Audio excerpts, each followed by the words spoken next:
Um, I'm Desmond Peeples from the speculative fiction cohort. Any pronouns? I am a light brown-skinned person of mixed African and European heritage with short dark hair. I'm wearing it's light green t-shirt. I'm in my office. There's a bookcase and some art behind me, and a jade plant beside me. Um, I'm reading the beginning of a novella. It's a bit of a ghost story. It's called The Lubberlanders. June 1700.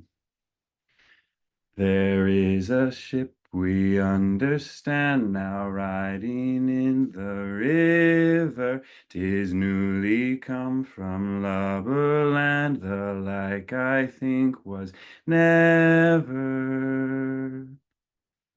You're on his mind. Yes, the feeling is mutual. He can't help himself either. You wait here, tossing on the water, and he waits there, tossing in his bed sheets. An ocean apart, two hearts beat together.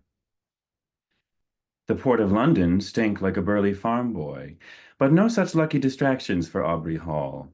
The sources were the usual. Coal up your nostrils, dead fish and moldy tea bricks, greasy American furs, a murk of bodily odors. No nostalgia for it would interrupt Aubrey as he readied sugar crates on the deck of his ship. Not his ship, of course, ridiculous, but he could never help pretending.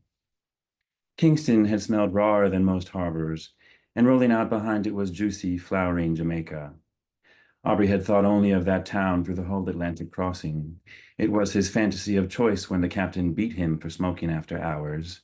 A daydreamy scape of palm leaves swallowing up moony, whitewashed colonial buildings, and here and there gallant splashes of pastel homes painted for that daring new breed, Caribbean. The retired sailors, the runaways, the rascals of all colors and creeds stomping frankly into life, and the blue mountains bloating up and burping steam behind it all. These took the place of his usual defenses, images of the Welsh hills, fine-tuned men waiting on park benches, and captains drowning at sea. He had hoped that Kingston and its pleasures, like all his reasonable fantasies, would become reality in some cyclical dalliance. Embark and disembark, displace and renew, repel and attract. The infinite routine was his best reason for sticking with shipping. A custom currency to ease all passages, more dependable than a pound once you finally let go. Yet 10 years a sailor now, and Aubrey still found it hard to loosen up without a pint or eight. Wait as it was then, if only to break the ice. Sometimes, drifting uninspired at sea, Aubrey let himself wonder, how hard could it be to save a little money? Enough to buy himself some true time, far from the pealing of ships' bells. Where on earth would he go? Cardiff, to find the fabled strip of fallow field his grandfather used to vow would fruit again with care, on the far chance the old man had lasted another 10 years.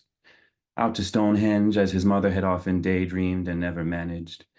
Or would he laze the week away in a drab corner of London, drifting from a rented room to haunt the bowling greens, the wrestling rings, the cruising grounds?